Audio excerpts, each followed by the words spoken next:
Hello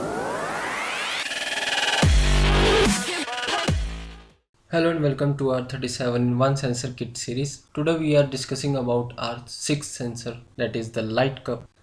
The light cup module is a set of two boards. Each one has an LED and a mercury tilt switch. Using PWM to drive the LEDs on each module, you can achieve the effect of light being magically transformed from one module to another when tilting them.